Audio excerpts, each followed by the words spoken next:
Hey, what's up, guys? This is Rozenstruik. I'm giving you another UFC Fight Night prediction video. This time, UFC Fight Night. Rozenstruik versus Gaziev goes down tomorrow, Saturday, March 2nd, 2024.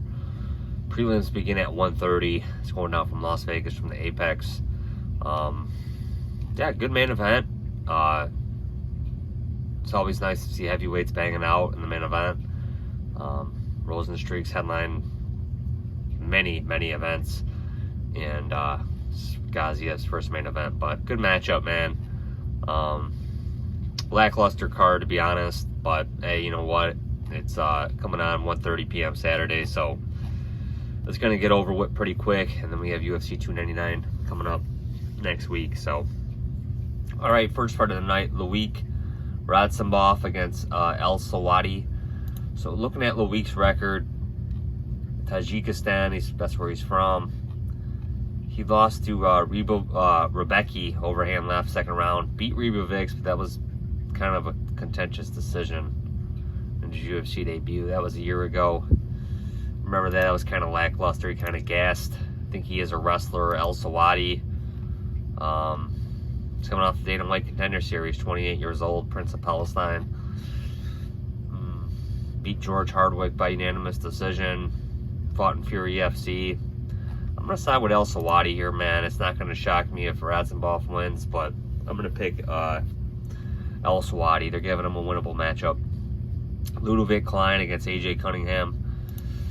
Joel Alvarez pulled out Ludovic Klein. He's fought often. He's fought often in the UFC, and he has moved up to lightweight. Coming off a very impressive win over Ignacio Bahamondes in his last fight in August. Beat Mason Jones, beat Devontae Smith.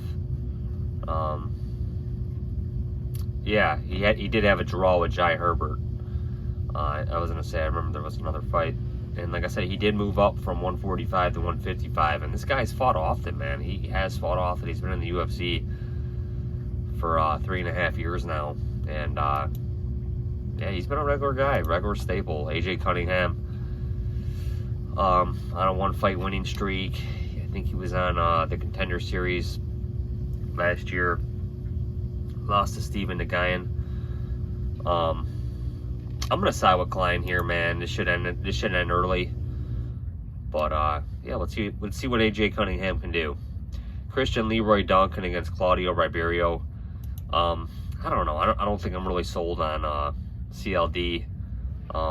He did get schooled by Armin Petrosian in his UFC debut. Or it wasn't his UFC debut, it was his second fight. I mean, Armin is a very good stand-up fighter. Beat Dennis Tailuan in his last fight. Dennis has some nice stand-up. He's going up against Claudio Ribeiro, who is coming off a knockout loss to Kopilov. And hey, let's see what Ribeiro can do here, man. I'm not ready to rule him out of the fight yet. I'm going to side with CLD, but hey, I wouldn't be surprised if Ribeiro catches him. Javid Basharat against Ayman Zahabi. Zahabi at one time looked like he was about to be cut from the UFC. Obviously the brother of Faraz. Great coach and trainer. He's on a 3-fight winning streak, man. Very impressive for how his career was going. And Javid Basharat, they're not giving Zahabi any easy tasks. Going up against the undefeated Javid Basharat here, the Snow Leopard from Afghanistan. Man, I'm going to side with Basharat here, but man, let's see if Zahabi can make it interesting, man. So, I'm going to side with Basharat here, but hey, I'm not going to rule out Zahabi either, man. Vinicius Oliveira against Bernardo Sopchai. I'm going to side with the newcomer, Bernardo. This guy's a heavy-hitting dude. Yeah, he's got a lot of knockout wins on his record. And I don't know, I'm just not really too impressed with Vinicius Oliveira's record. Obviously, he's had a full training camp. But I'm going to side with the newcomer here, Bernardo, to pick up the knockout win. Eric Anders against Jamie Pickett. I kind of think they should cut both these guys, man. I'm just not high in any of these guys. Neither of these guys are going anywhere in their division. You know, their careers have peaked. Anders lost to Marc-Andre Barriault. I think that was a back-and-forth fight. just hasn't fought a whole lot often, man. He was very active in his career way earlier on. I mean, this guy retired Rafael Natal many years ago. It's not 2017, so 7 years ago. That's when he made his debut. But yeah, this guy, I mean, it's feels like Anders has been in the UFC for a decade, man. You know, and Jamie Pickett, 4-fight losing streak. I mean, they put him against Bo Nickel. I mean, he lost to Dennis Tylunin, Josh Friend, Kyle Dawkins. So Pickett's got nobody to blame but himself as far as you know, some of those losses. But the UFC's giving him another fight, so let's see what he can make of it. And like I said, it's not going to shock me with the winner in this fight. You know, it can go to either guy, man. They're both subpar fighters at this point in their careers. So I'm going to side with Anders, but man, like I said, it will not shock me if Jamie Pickett pulls this off. Matt Schnell against Steven Erceg, and I think a lot of people like me were just Steven Erceg, great win as an underdog in his UFC debut against David Dvorak. A lot of hype with this guy, man, and you know, came off a nice win over Alessandro Costa, and if I can remember about that fight, Costa kind of had him hurt at some point, and kind of had Astro Boy, I think, squeaked out the third round, but it was a contentious fight, and Costa nearly pulled it off. And I think a lot of people like me are just kind of waiting for Erceg. They kind of lose for the first time in the UFC. You know, he's being priced very heavily now. Matt Schnell, this guy, I don't know how he's still on the UFC roster, but he is. Doesn't fight very often. I mean, it's kind of embarrassing, man. You know, some of these, you know, pullouts and weight misses, and I don't know, man. I don't know if Schnell's the guy to pull off the upset over Erceg, but it will happen at some point. But hey, let's you know, in the meantime, let's continue to see Steve Erceg, you know, rise up in the flyweight division, man. Like I said, I don't have no hate towards the guy. Let's see what he can do, you know. But I just think that, you know, he's going to meet a stiffer test, man. And minus 300 against a guy with a very similar skill set in Schnell. I just don't think it's warranted. We're looking at the odds right now. Very chalk heavy card. I mean, there's very few fights that are even in the minus 100s. But Erceg minus 450, no way, man. No way. It's very, very chalk heavy. But he will be my official pick. Umar Nurmagomedov against Bazat Alkaman. This guy, Bazat, from Kazakhstan. 17-1, 9-fight winning streak. Hey, let's see what this guy can do, man. It looks like he is mostly a stand-up fighter, and he's going up against a guy that's a complete grappler. And Umar, we know this guy was supposed to headline a card. This guy tore his, I don't know what happened. I'm not exactly sure what happened. He got hurt, illness, but Sandhagen ended up fighting Font. Really beat up Font badly. But Umar, he's just beating everybody, man. About time he got to step up. Let's see what he can do. I'm going to side with Umar here. He's a huge favorite, but let's see what this Bazat can do. Alex Perez against Mokaev. Hey, you know what? If they want to give Mokaev the next title shot, I'm all for it. Just, you know, him or Albazi. Anybody but Moreno and Roy Vell. We just seen those guys fight Pantoja. So, yeah, let's see what can happen there. But, yeah, we need some definitely new blood. Alex Perez.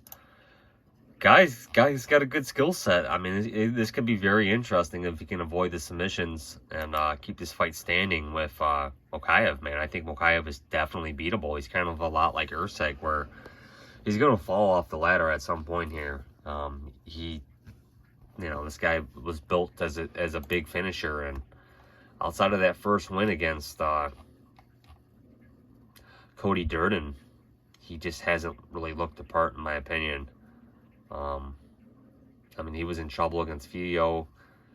I mean, I don't know, man. He just hasn't, you know, dazzled me as much as you could say. And I think the fight with Durden would probably go a lot different now, you know. just how Cody Durden's been fighting. He's been fighting really well. So I'm going to side with Mokaev here. Alex Perez just can't be trusted. But again, it won't surprise me if Alex Perez can get over the hump, finally pick up a win in the many, many years that he hasn't fought.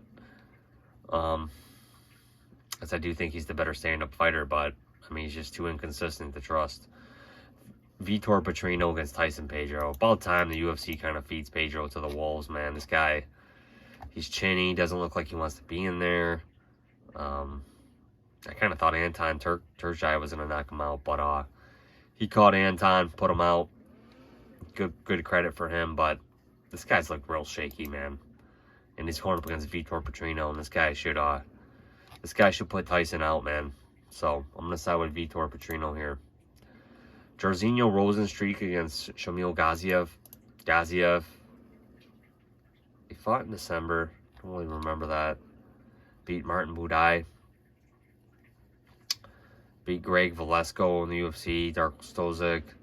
And I'm gonna side with Jairzinho here, man. Jairzinho, this guy, man, he's got more than a puncher's chance, man. This guy definitely has the 5-round cardio. He's shown it before.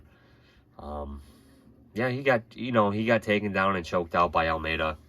But there's no shame in that. Almeida, we've seen him almost do the same to Derek Lewis, but Derek Lewis survived 5 rounds. And Almeida looked real shaky on the feet. So if Rozenstruik could have kept that fight standing, obviously, probably would have been a different outcome to that fight. But he didn't.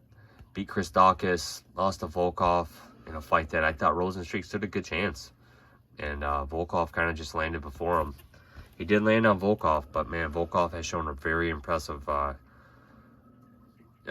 striking regimen as of late. The way he finished Tuivasa, finished Rozenstruik, really impressed me.